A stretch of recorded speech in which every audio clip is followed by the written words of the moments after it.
अब परीक्षा सूची तलपट का तीसरा क्वेश्चन मैं बताने जा रहा हूँ। ठीक है, इसका ये प्रारूप है। देखिए क्वेश्चन है 3rd नंबर का। ठीक है, मैं बताते जाऊँगा बोल के,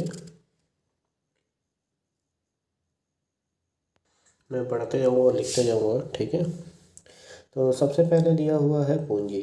ठीक है, पूंजी जिसको कैपिटल बोलते हैं। कैपिटल कितने का दिया हुआ है? 46,000 का। सबको पता है कैपिटल क्रेडिट शेष वाला होता है हमेशा। फिर दिया है रोकड़ जिसको कैश बोलते हैं।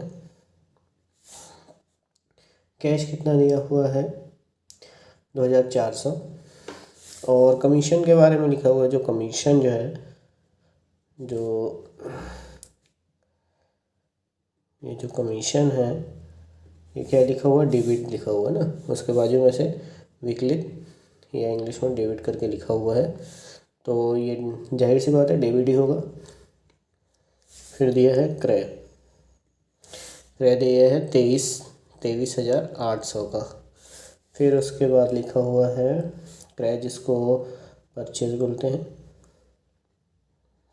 फिर दिया हुआ है बैंक में रोकड़। बैंक में रोकड़,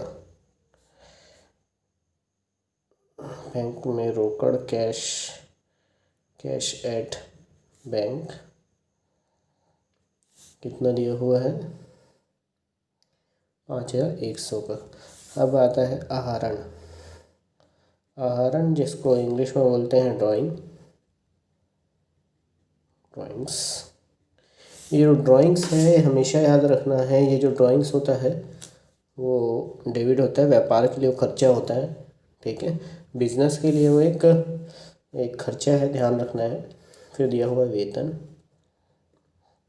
वेतन के बारे में तो वैसे कुछ बोला नहीं है, तो सैलरी, इसके बारे में कुछ नहीं बोला था, हम इसको डेबिट ही मानेंगे।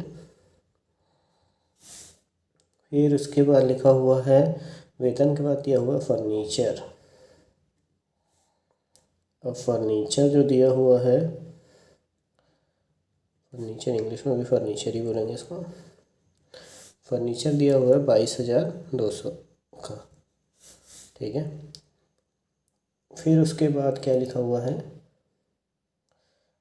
किराया, सॉरी, मजदूरी लिखा हुआ है वेजेस। वेजेस लिखा हुआ है, ये कितने का दिया हुआ है? ये दिया हुआ है 9,720 रुपये का। 9,720। एक सेकेंड।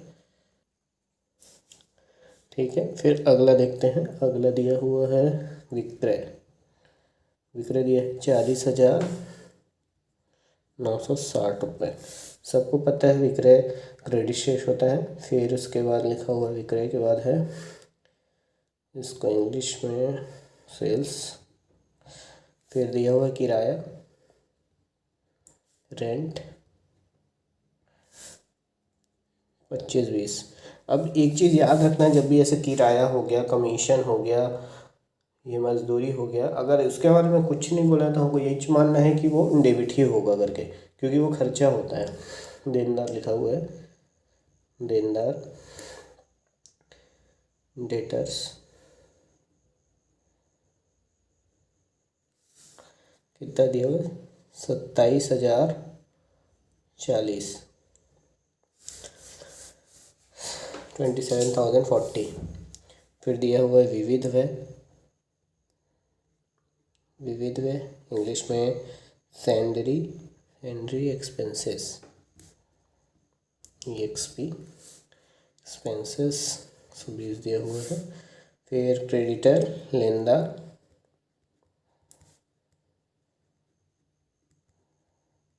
क्रेडिटर्स दिया हुआ है 8,040, 840, 8,840। फिर दिया हुआ है मशीन, इंग्लिश में मशीनरी। मशीनरी सबको पता है डेबिट होता है क्योंकि संपत्ति होता है।